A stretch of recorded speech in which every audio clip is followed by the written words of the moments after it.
in the spirit of we're talking about LaFace, love to know your favorite LaFace album. Ooh, Go ahead. No, go ahead, Simone. it's got to be Crazy Sexy Cool for me. Okay. Yeah. Tony Braxton's debut. All right. Who won the TLC tip? Oh, Nice. Boomerang soundtrack. nice. All nice. He's like, but not what I would choose. Donnell Jones, Where I Want to Be. Wait, Mr. Jones. Hold on. Donnell Jones, Where I Wow. Want to Be. That's the culture, man. That's the culture. It's not the biggest. It didn't have the biggest global smashes, but that's the album, man. That is culture. Yeah. That's good to know. I never would have guessed you would have said that. We sound crazy.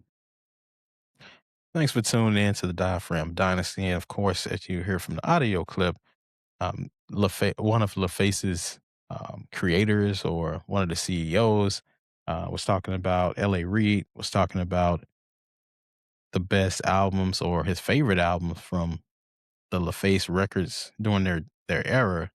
Of course, it was L.A. Reid and Babyface who created this label, of course, took the L.A. from L.A. Reid and the Face from Babyface and made a label, some of the greatest music of all time from a lot of your favorite artists, whether it be TLC, Donnell Jones, they had Usher,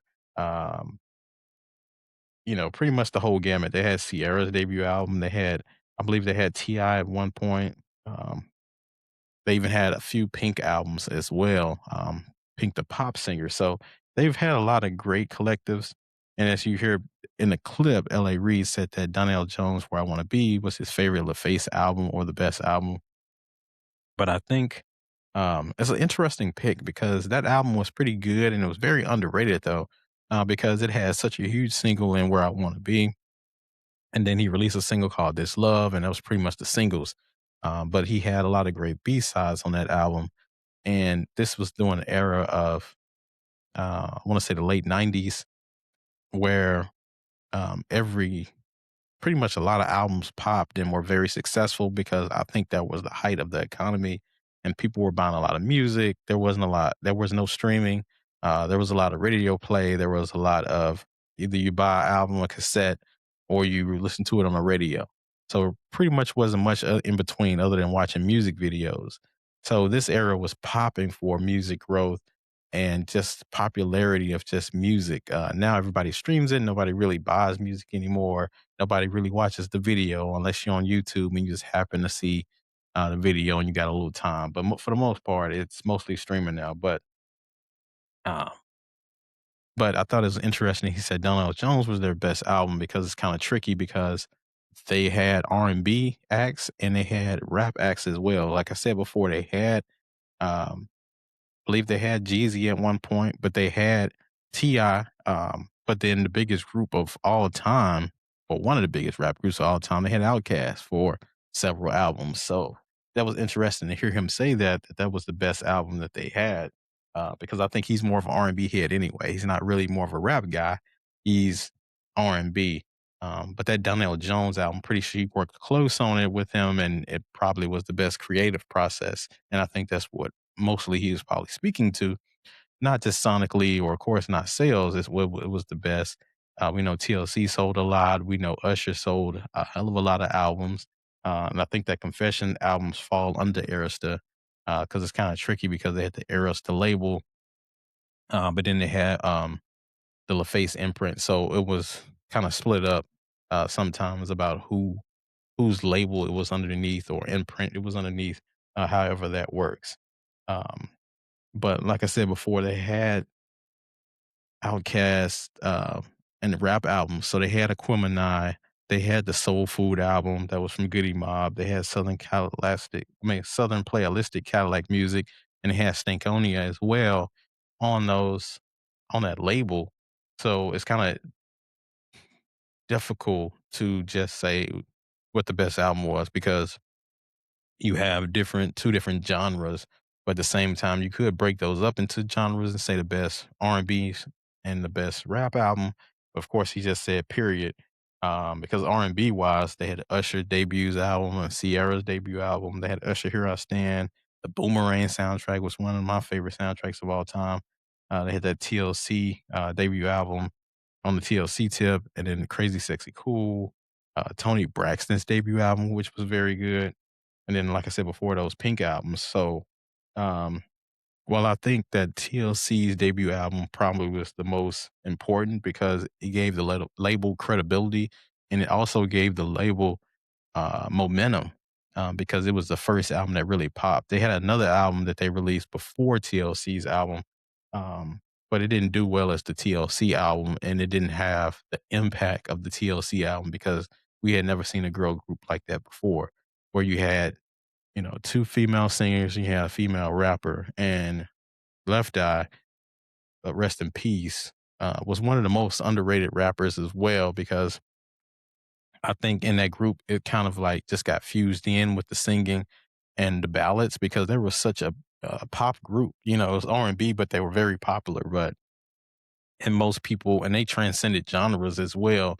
One of the earlier groups to do so, and one of the fewer groups to do so, to be able to transcend to the white community and be able to um, for them to relate to them from the songs like Waterfalls and Scrubs and things like that actually transcended genres and transcended nationalities and races and ethnicities and things like that.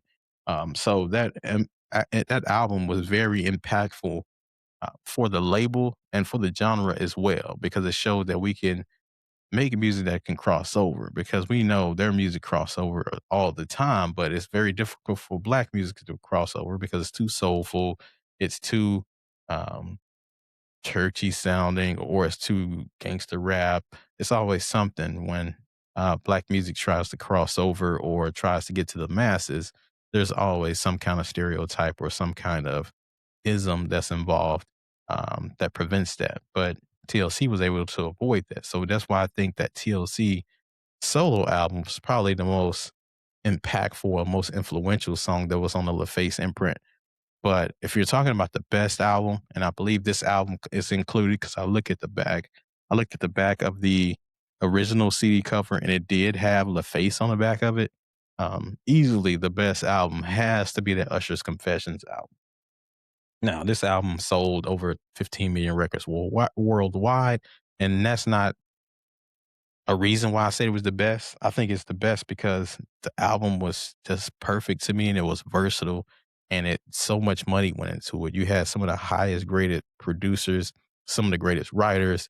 You had a team of people, and you really didn't need a lot of features. I mean, you had Jadakiss and you had Lil Jon and Ludacris on the Yeah song, which the Usher Yeah song was very impactful and transcended genres. I remember going to a Christmas party for like big wigs and they were playing that song. The DJ was spinning that record and everybody was going crazy. And this was about 15 years after that song released. Probably like 10 years, like 12 years after that song released and people of all nationalities were still jamming to it. But that Yeah song was just a song that sounded way different than the rest of the album. But you had rare feature, not a lot of features on that album, but you had a lot of great hits, a lot of great B sides, and it was a lot of music too. It was around, I believe, 19 songs, and with the special edition, it was like 20 something songs. But all of those songs could go. So, um, and like I said, a lot of money was put into it. Jermaine Dupri wrote a lot on there. You had Robin Thicke writing a song on there. You had, I think, Brian Michael Cox on the album. You had the greatest producers as well. So it was a lot. And that album put Usher in a different echelon as far as R&B royalty goes because his career spans all the way back to the 90s. Of course, that solo album when he was like 15 or 16, and then going all the way to 2003 when this album was released, which I was in the 10th grade, and I remember the impact of that album and how many people had that album. Every car that you got in had that Usher's Confession album because everybody was a huge fan of that Burn song and Confessions Part 1 and Part 2. Um, Superstar was one of my favorite songs as well. So, like I talked about before, that album has to be the best album on the LaFace imprint, if it really counts, because I looked on the back of the album and it had the LaFace imprint on it. So I believe it does count, but that's my favorite. And I think the most um, the most impactful album as well, because the TLC solo album was impactful too. But then you can make the case about the Outkast albums having that impact as well because they sold around similar to what the Usher Confession albums had because it was very difficult to get the actual LaFace albums after like 2000, after in the 2000s, unless you look at the back of the album cover, because when you stream, it'll say just Arista on the bottom, but it doesn't mention LaFace for some reason. I don't know if that was contractual or just a mistake, or they can only put so many words or letters inside those on the streaming sites like Apple Music. Because if that's the case, I could easily change the best LaFace album to the Outcast Love, Speaker Box Love Below, because it's so similar to what Usher did, and they probably had bigger hits than the Usher Confessions album. And Outkast, to do what they did as a rap group was unheard of, especially for a double disc, for two artists that were from the South around the 2003, and this was before Atlanta was really Atlanta. It was starting to hit its stride, but it was the start of it. And I think that Speaker Box Love Below album was the catalyst for the rise and ascension of Atlanta and rap music in the South. Because before then, we was everything that we knew was the East Coast and West Coast.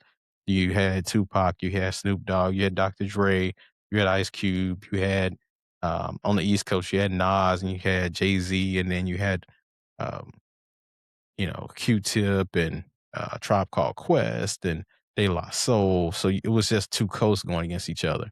But then when Outkast came out, you start to introduce Southern rap. You started introducing other pieces that were already out in the South, but wasn't getting the respect, like your Scarfaces and Master P's and guys like that. So after that, then you start ushering in new music, and it started to extend for the whole South as a conglomerate, and they've been holding on to it ever since. So while I do think Donnell Jones is an underrated project, I don't think, and a solid project at that, I might add, I don't think it's the best. But if you're asking him his favorite, of course it's going to be different, because I did like Sierra's solo album, and pretty much every album that LaFace put out. That Tony Braxton album was very impactful as well.